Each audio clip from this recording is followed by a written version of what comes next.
₹800 आपको एक्स्ट्रा मिलते हैं पर डे के, है ना। तो 21 दिन के कितने हो गए गाइज, आप इंटू कर लो। तो वो अदर ब्रांच की जो वैकेंसी होता है उनके लिए भी एलिजिबल होते हैं, उनके लिए भी अप्लाई कर सकते हैं। ये बहुत कम स्टूडेंट को बात पता होती है। जो आरआरबी की तैयारी अच्छे से कर रहे होते हैं उनको भी ये बात पता नहीं होती है। एंड मतलब वो कहते हैं जिनके लिए कुछ भी नहीं होता उनके लिए स्टोर डिपार्टमेंट होता है, खासकर इलेक्ट्रिकल के लिए तो है ना।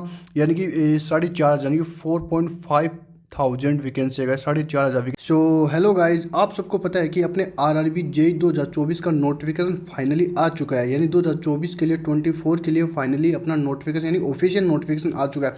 तो आप सब ने ये नोटिफिकेशन हालांकि अभी तक देख लिया होगा कि कितनी वैकेंसी है, कब तक फॉर्म भरे जाएंगे, सब कुछ है ना।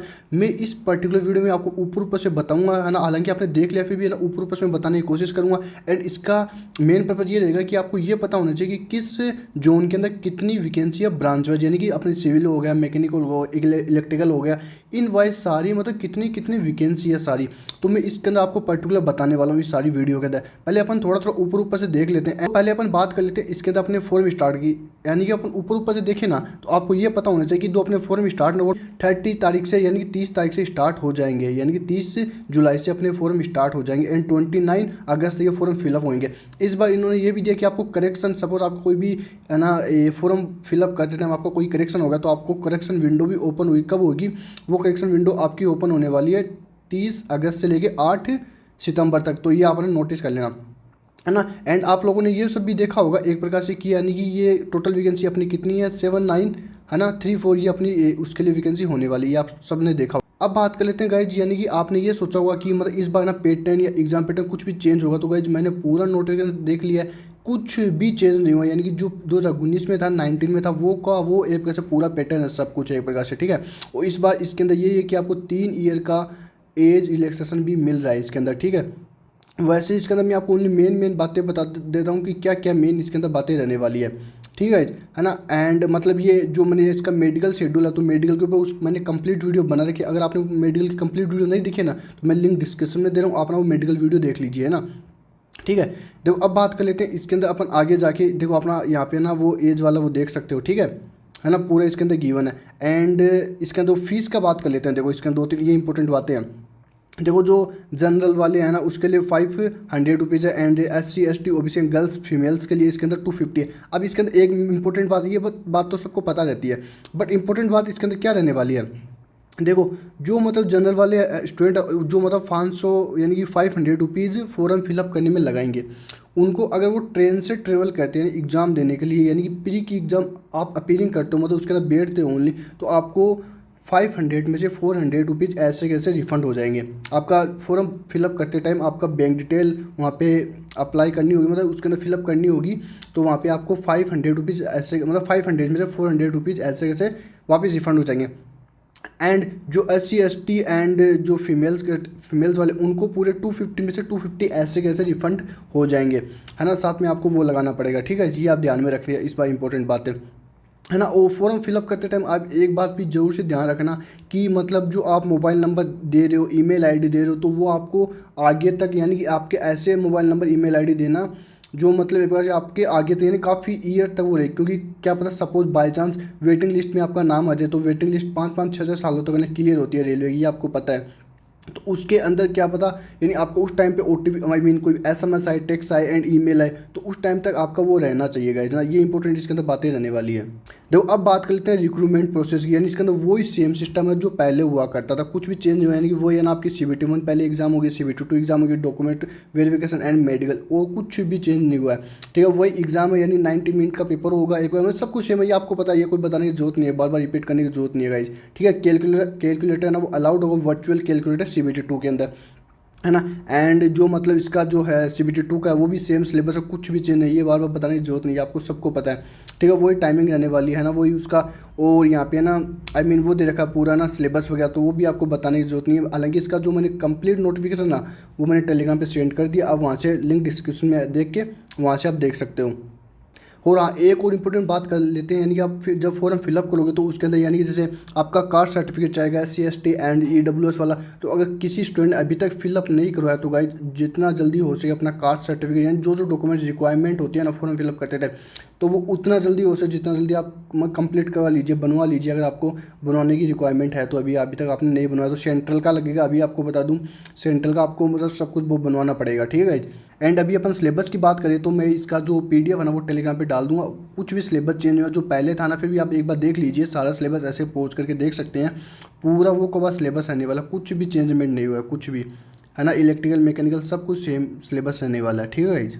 और मैंने जो लास्ट वीडियो बनाया था उसके अंदर आपको बताया था कि ना किस मतलब डिपार्टमेंट में किस पोस्ट के लिए कौन सा मेडिकल रिक्वायरमेंट है, ये मैंने सारा कंप्लीट लास्ट वीडियो के अंदर बताया हुआ है। तो आगे अभी तक आपने वो वीडियो नहीं देखी है तो वो वीडियो भी देख लीजिए। ये वही चीज़ है कि यानी किस डिपार्टमेंट के अंदर आपका कौन सा, यानी कि आप अपना पोस्ट प्रेफरेंस करते टाइम आप मतलब आप उस पोस्ट के लिए आप उस मतलब डिपार्टमेंट के लिए एलिजिबल ही नहीं हो एंड अप्लाई नहीं कर सकते, फिर भी आपने पोस्ट प्रेफरेंस में उसको ऊपर रख दिया तो आपको आगे जाके बहुत ज़्यादा दिक्कत होगी। तो मतलब RRB का यही है।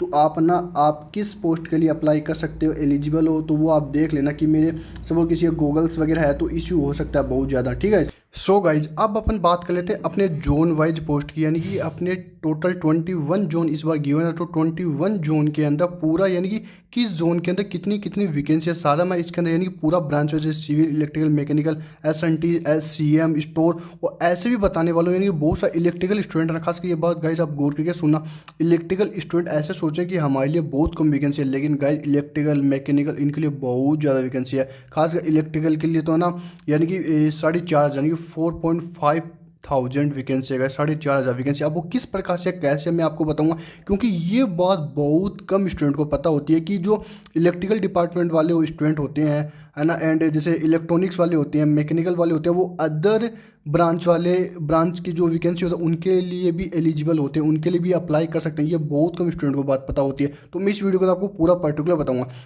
दो पहले तो अपन जोन वाइज बात कर लेते हैं। ये जो इसका PDF है ना, जो ये फोटो आपको दिख रही है, पेज आपको दिख रहा है, ये मैं अपने टेलीग्राम पे सेंड करने वाला हूँ। आप टेलीग्राम पे नहीं आए ना तो लिंक मैं डिस्क्रिप्शन में दे रहा हूँ, टेलीग्राम पे आ जाओ, आपका इसका पूरा डिटेल है ना वहाँ पे मिल जाएगा। देखो गाइज अब बात करें इससे पहले आपको पता कि अपना अहमदाबाद जोन होता है। तो मैं यहाँ पे आपको मतलब बता देता हूँ स्टार्टिंग के अंदर ही। देखो TM का मतलब क्या होता है कि जो अपने ट्रैक मशीन है ना उनके लिए, तो मैं आपको अभी क्लियर कर देता हूँ। ट्रैक मशीन होती है ना पोस्ट होती है, वो सिविल वालों के लिए नहीं होती गाइज। ट्रैक मशीन सिविल वालों के लिए नहीं होती, वो electrical mechanical and electrical mechanical and जो अपने इलेक्ट्रॉनिक्स वाले उनके लिए होती है। मैं वीडियो में आपको पूरा आगे कंप्लीट बताने वाला हूँ।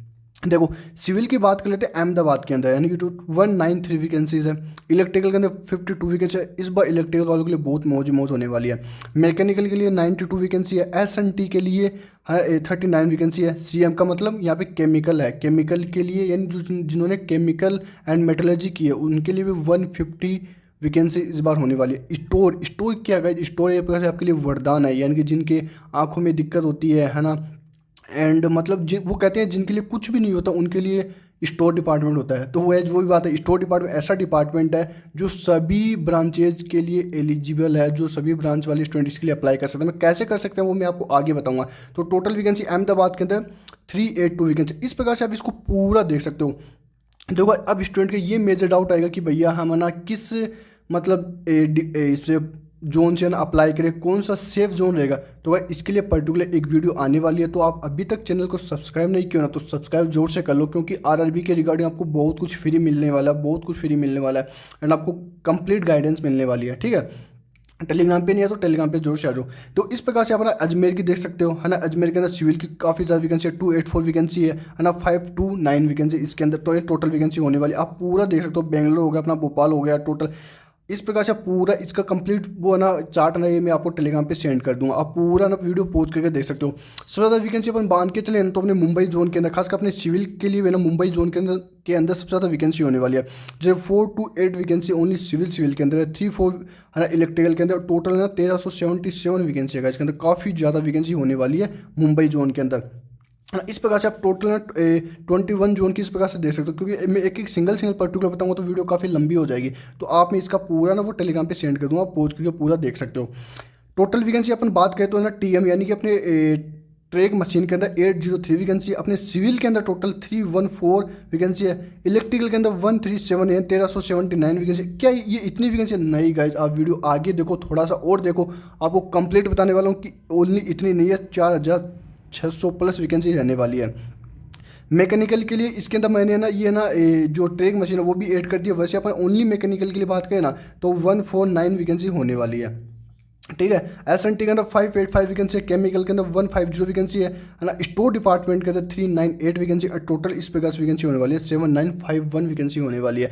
इसका कंप्लीट मैं टेलीग्राम पे सेंड कर लेता हूँ। अब गाइज मैं आपको ये बताता हूँ कि आप किस पोस्ट के लिए, किस मतलब पोस्ट के लिए आप ना अप्लाई कर सकते हो, एलिजिबल हो, ठीक है गाइज। तो गाइज अब ना आप ये चीज़ देखिए, क्योंकि ये जो चीज़ है ना ये बहुत कम स्टूडेंट को पता होती है, बहुत कम को पता होती है। जो आरआरबी की तैयारी अच्छे से कर रहे होते हैं उनको भी ये बात पता नहीं होती है।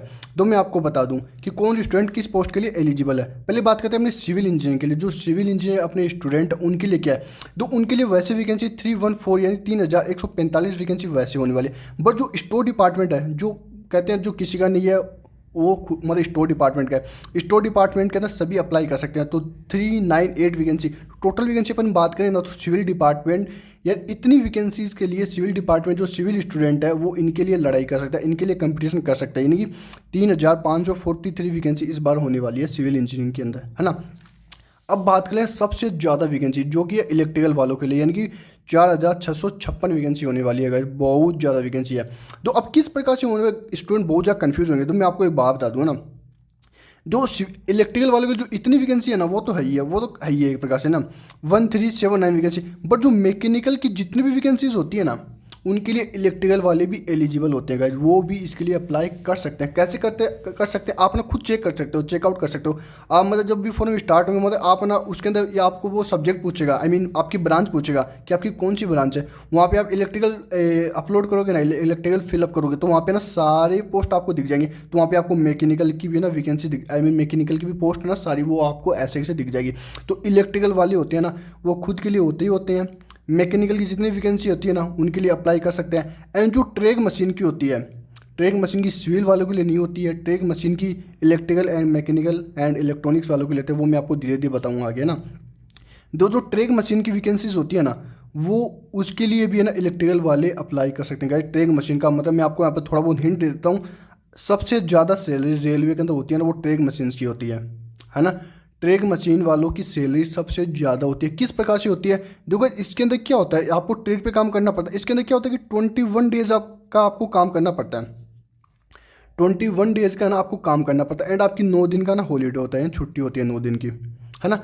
आपको 21 डेज तक कंटिन्यू बाहर रहना पड़ता है। आप फैमिलीज वगैरह यानी बहुत कम आप ऐसे नहीं मतलब मिल वगैरह वो भी आप कम सकते हो ना।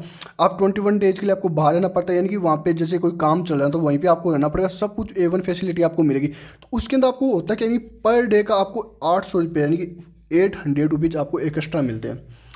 800 रुपीज़ आपको एक्स्ट्रा मिलते हैं पर डे के, है ना। तो 21 दिन के कितने हो गए गाइज, आप इंटू कर लो। यानी काफ़ी ज़्यादा आपको पैसे इसका वो तो सैलरी है जो बाकी डिपार्टमेंट के बाकी जो स्टूडेंट को मतलब सैलरी मिलेगी ना, है ना, वो तो आपकी है ही है। उसके साथ में आपको पर डे का 800 रुपये मिलेगा 21 दिन तक, और फिर 9 दिन की आपकी छुट्टी, आप मज़े करो। ये हो गया ट्रेक मशीन का, है ना। देख लो आप करना चाहते हो तो ट्रेक मशीन जो लेना चाहता है।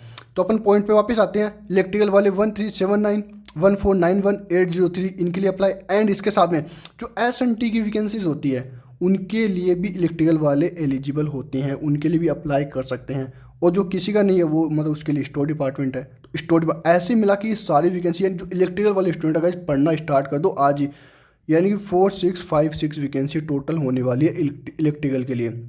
कहने का मतलब कि आप इतनी पोस्ट के लिए लड़ाई कर सकते हो, इतनी पोस्ट के लिए आप एलिजिबल हो गाइज, है ना। अब बात कर लेते हैं मैकेनिकल के लिए। तो मैकेनिकल स्टूडेंट भी मतलब मौज ही मौज है एक प्रकार से, है ना। आपकी इतनी वैकेंसीज तो है, बट जो इलेक्ट्रिकल की वैकेंसी है ना इसके अंदर जो इलेक्ट्रिकल की वैकेंसी दे रही है उनके लिए भी आप एलिजिबल हो, है ना। ट्रेक मशीन के अंदर भी एंड स्टोर डिपार्टमेंट के। तो इस प्रकार से जो मतलब मैकेनिकल इलेक्ट्रिकल जो वैकेंसी होता है वो आपस के अंदर आप एलिजिबल होते हो। तो इस प्रकार से टोटल वैकेंसी इसके अंदर मान के तो 4071 वैकेंसी हो गई। आप ऐसे मत बोलने लग जाना गाइज सर इनको मिलाए तो टोटल ना कम से 20,000 वैकेंसी जाती है। ऐसा मैं कहने का मतलब वो नहीं है कि आप किस मतलब पोस्ट के लिए एलिजिबल हो। इस प्रकार से मेरा कहने का मतलब कि आप जो इलेक्ट्रिकल वाले स्टूडेंट वो मैकेनिकल की पोस्ट के लिए भी एलिजिबल होते हैं, एंड मैकेनिकल वाले होते हैं वो इलेक्ट्रिकल कुछ पोस्ट के लिए एलिजिबल होते हैं, ठीक है। अब बात करें अपने इलेक्ट्रॉनिक कम्युनिकेशन या फिर इलेक्ट्रॉनिक्स की, है ना। तो आपकी इतनी यानी जो आपने जैसे मैंने अभी बताया ना जो मतलब टोटल वैकेंसी है वो आपकी 585 वैकेंसी यानी 585 वैकेंसी वैसी है। स्टोर डिपार्टमेंट आप अप्लाई कर सकते हो। साथ के जो इलेक्ट्रॉनिक वाले स्टूडेंट होते हैं वो इलेक्ट्रिकल एंड मैकेनिकल इन दोनों पोस्ट के लिए अप्लाई कर सकते हैं गाइज। कितनी बड़ी बात है, इनके लिए अप्लाई कर सकते हैं। और ट्रेक मशीन होता है वो उसके लिए अप्लाई कर सकते हो। जो इलेक्ट्रॉनिक वाली स्टूडेंट होते हैं ना, वो एक प्रकार से जो इलेक्ट्रिकल के बराबर ही माने जाते हैं, तो इनके लिए भी ना 4656 वैकेंसी होने वाली है, ये बात याद रखना। अब जो स्टूडेंट है वो कंप्यूटर साइंस एंड आईटी ऐसे सोचते हैं कि हमारा तो प्लेसमेंट ही नहीं हुआ, कोई गवर्नमेंट जॉब का देख लेते हैं, तो उनके लिए ये वाली वैकेंसी बहुत मतलब बेस्ट होने वाली है। सीएस के लिए मतलब जो ये इलेक्ट्रॉनिक्स वैकेंसी होती है ना, जो ये वैकेंसी होती है, इनके लिए कंप्यूटर वाले आईटी वाले भी अप्लाई कर सकते हैं। ये ओनली इन्हीं की नहीं होती, ये सीएस वालों की भी होती है। सीएस वाले इसके अंदर अप्लाई कर सकते हैं। एंड जो स्टोर डिपार्टमेंट है वो तो सबका ही होता है, तो स्टोर ऐसे मिला के टोटल जो कंप्यूटर वाले हैं वो इतनी पोस्ट के लिए फाइट कर सकते हैं गाइज। अब बात करते हैं अपने केमिकल डिपार्टमेंट की। जो केमिकल डिपार्टमेंट है उनके लिए भी 150 यानी कि 150 वैकेंसी होने वाली है, ये बात याद रखना। प्लस इसके अंदर आप स्टोर भी ऐड कर लेना, इस प्रकार से वैकेंसी होने वाली है। तो गाइस आई थिंक आपको ये पूरा समझ में आ गया होगा किस प्रकार से क्या क्या कहाँ किस प्रकार से वैकेंसी होने वाली है। जब आप पोस्ट अप्लाई करो, मतलब पोस्ट आप प्रीफरेंस डालो, तो वो आप अच्छी प्रकार से देख के डालना। इलेक्ट्रिकल एंड मैकेनिकल वालों को खूब मजे, सिविल वालों को खूब मजे हैं, ये आप पूरा देख लेना, ठीक है। तो गाइज आई होप आपको ये वीडियो ना बहुत ज़्यादा पसंद आई होगी। अगर आपको ये वीडियो पसंद आई है तो लाइक जरूर से कर देना है ना इसके ऊपर, एंड ना सब्सक्राइब आप जरूर से कर लेना, क्योंकि हम आने वाले ऐसे ना बहुत सारे रेलवे के ऊपर है ना, आरआरबी जेई को बहुत ज़्यादा ना वैकेंसीज, मतलब जितनी भी है ना वैकेंसीज के रिगार्डिंग कुछ भी मतलब डाउट वगैरह है ना, वो क्लियर करेंगे एंड ऐसे वीडियोज़ लाते रहेंगे। लाइक जरूर से कर देना और टेलीग्राम पर जरूर से आ जाओ, क्योंकि टेलीग्राम पर मैं बहुत कुछ पोस्ट करता रहता हूँ फ्री ऑफ कॉस्ट, ठीक है। Thank you guys.